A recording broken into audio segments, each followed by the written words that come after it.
Boa tarde, minha gente. Como eu havia prometido para vocês, eu estou aqui para falar um pouquinho sobre os financiamentos imobiliários aqui nos Estados Unidos. Basicamente, nós temos duas grandes categorias, que são os conforming loans, que são os empréstimos que estão de acordo com as normas do governo, e os não conforming, que são os que estão fora das regras que o governo pré-estabelece para evitar que os bancos corram riscos.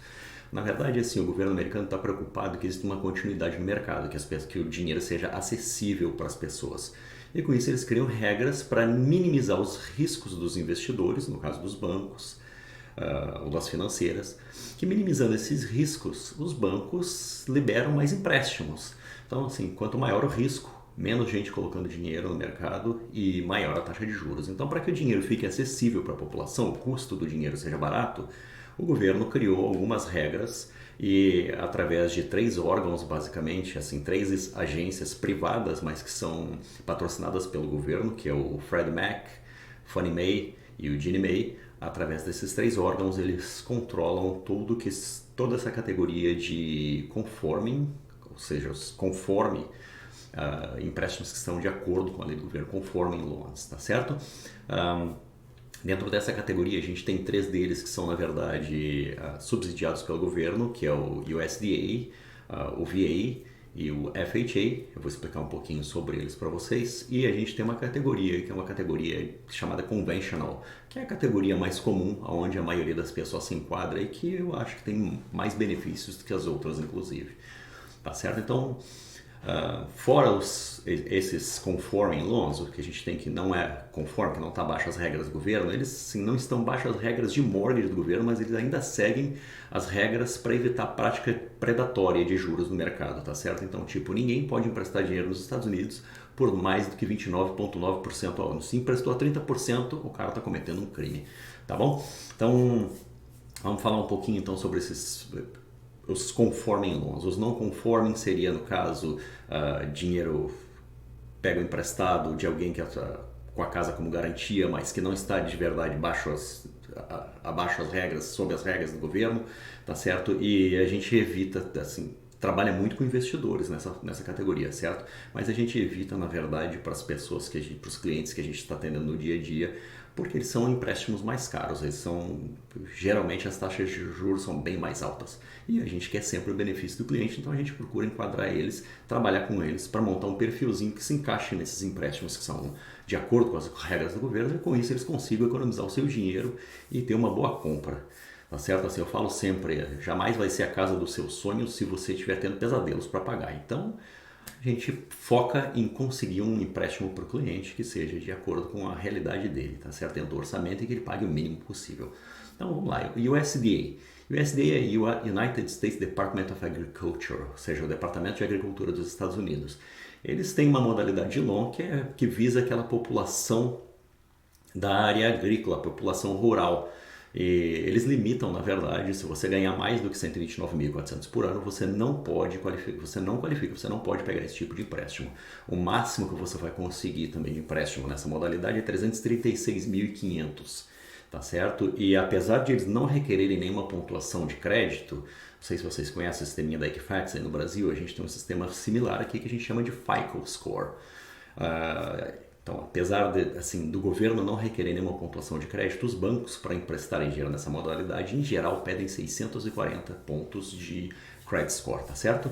E um outro detalhe desses empréstimos é que a tua prestação máxima da casa, somada às tuas dívidas, não pode ultrapassar 41% do teu salário mensal. Tá certo? Então vamos dizer assim, se você está ganhando um salário de $5.000 mensalmente, 41%, um pouco mais de $2.000, assim, é um limite das tuas dívidas e do financiamento, da prestação do financiamento que você está pegando, como a gente chama aqui mortgage, a prestação mensal, tá certo?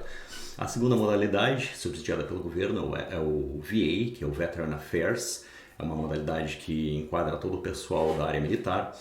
Então, assim, o veterano, ele é considerado um herói aqui nos Estados Unidos, tá certo? Assim, não importa às vezes o que o pessoal pensa politicamente, se está certo, se está errado, ele foi para servir a pátria dele, ele foi acreditando que ele estava fazendo certo e quando ele retorna, ele é compensado com alguns benefícios. Um deles são os financiamentos para casa própria. Então, esses financiamentos, por exemplo, para os veteranos, eles têm um limite de 647.200, que é bastante para para se comprar uma casa nos Estados Unidos. E eles também não têm um limite de crédito, uma pontuação de crédito exigida, porém a maioria dos lenders pede também seus 640, 680 pontos para que o cara qualifique para esse tipo de financiamento. Da mesma maneira que o USDA, eles pedem que a prestação mensal desse indivíduo não passe de 41% da sua renda, tá certo? E ambos, tanto o USDA quanto o VA, eles são com 0% down, ou seja, você não precisa dar nada de entrada. A terceira modalidade de financiamento, que é subsidiada pelo governo, é o FHA, que é o do Federal House Administration. Essa modalidade, ela é para civis, ela não está visando a área rural, não está visando militares, não, ela está visando o cidadão comum que está comprando uma casa pela primeira vez ou que não teve nenhuma casa nos últimos 2 anos, tá certo? O limite de financiamento nessa modalidade é de 420.800. Eles pedem uma entrada mínima de 3,5% ao ano. O mínimo de pontuação de crédito pelo governo seria 500 pontos, porém os bancos todos pedem pelo menos 580, tá certo? E eles consideram 2 maneiras de calcular a prestação da casa, na verdade, de limitar a prestação da casa. Ela não pode ser maior do que 31% do salário do indivíduo mensal, tá certo? E a soma da prestação da casa mais as dívidas não pode exceder 43% do salário mensal desse indivíduo, tá bom? Uma grande desvantagem que eu vejo nessa modalidade de financiamento é que, para evitar de correr risco, esse é dinheiro do governo, tá certo? O governo está, na verdade, usando esse dinheiro, repassando através de um banco, de um lender para o cliente. Então, para se cobrir de riscos, o governo cobra uma taxa de seguro de 1,75% na frente, tá certo? No dia do close, no dia que a pessoa está fechando o financiamento, ela está pagando 1,75% que vai para o governo, tá? Como seguro, e fora isso, ainda fica uma mensalidade, um acréscimo na mensalidade de 0,8%, 0,82%, que é também para cobrir riscos desse financiamento. Então, a grande desvantagem é, você pegou o dinheiro emprestado, o governo te cobrou um seguro na frente, te cobra um seguro mensal e você vai pagar por 30 anos esse seguro. Assim, se você pegar o dinheiro por 15 anos, por 15 anos você vai pagar esse seguro. Se você der um down payment, uma entrada de 10% do valor do imóvel, nesse caso reduz para 11 anos o tempo que você vai ficar pagando o seu seguro, tá certo? Esse seguro do mortgage, que a gente chama aqui de PMI, ou Premium Mortgage Insurance. Bom, essas são as 3 categorias do governo, certo? O que não é subsidiado pelo governo, que na verdade é regulamentado pelo governo, mas é dinheiro do mercado aberto, tá certo? É o que a gente chama de convention, são os empréstimos convencionais. O que acontece? O empréstimo convencional, da mesma maneira que o VA, dos veteranos, ele tem um limite máximo de 647.200. Tá? É assim, o mínimo de down payment, o mínimo de entrada que é solicitado são 3%.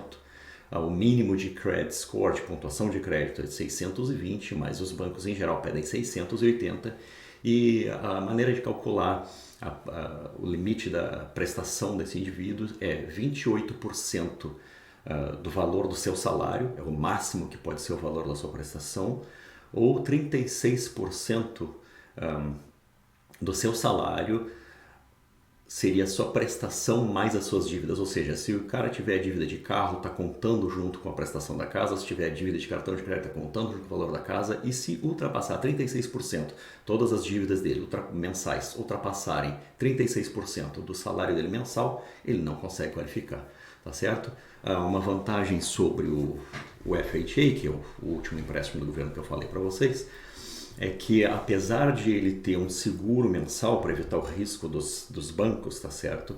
Ele é limitado. Quando chega a 80%, você pagou já 20% da propriedade, esse seguro ele é eliminado e você reduz a tua prestação, tá certo? Essas modalidades elas são sempre oferecidas em 15 e 30 anos com juros fixos. Por exemplo, a minha casa eu consegui financiar 2,5% ao ano. Isso foi em mais ou menos 2 anos atrás. Hoje em dia está na faixa de 4,75%, 4,99%. Eu particularmente acredito que os juros devem voltar a baixar, porque a gente está vivendo um wild side, do lado selvagem do capitalismo, e a gente está vendo assim, grupos como BlackRock, grupos como Barclays com trilhões de dólares na mão, isso nunca aconteceu historicamente. E para esses caras é muito mais interessante eles terem dinheiro deles no mercado girando e ganhando 0,5% do que ter uma economia completamente parada. Então, dessa forma eu acredito, minha opinião, por favor, tá certo? Eu não sou economista, assim, um economista pode lhes dizer melhor sobre isso, mas a minha opinião é que os juros devem voltar a baixar, tá? O mercado segue muito ativo, segue muito quente, assim, com falta de propriedades e com muito dinheiro ainda circulando. Tá bom? Então, isso seria basicamente a informação sobre os empréstimos. Assim, eu sei que é bastante detalhe, eu tentei fazer bem rápido, bem conciso, improvisando. Se eu for colocar isso no papel, for fazer um vídeo editado, esse vídeo não sai nunca, tá certo? Então, eu tentei fazer o mais rápido possível com o conhecimento que eu tenho na mão e, obviamente, estou aqui à disposição de vocês. Tá certo? Qualquer dúvida, qualquer pergunta, assim, tô aqui para responder. E, inclusive, queria até mencionar, se algumas pessoas me perguntaram do vídeo de real estate, como é que funcionava a parte das comissões. Uma pessoa quando está comprando uma casa aqui nos Estados Unidos, ela não paga nada de comissão para um agente. A comissão do agente ela é sempre paga por quem está vendendo a propriedade, tá certo? Então, com isso vocês podem ficar tranquilos. E quem está vendendo a propriedade, obviamente, leve isso em consideração, porque são 3% para o agente que representa o comprador e 3% para o agente que representa o vendedor, tá bom? E mais uma vez, assim, obrigado por estarem prestando atenção nos meus vídeos, assim, muito interessante a quantidade de perguntas que eu tive no meu último vídeo sobre as transações imobiliárias aqui nos Estados Unidos e espero que vocês gostem e compartilhem, tá certo? Sempre tem alguém que pode se beneficiar dessa informação, não é mesmo? Uma boa tarde, um bom final de semana. Até logo!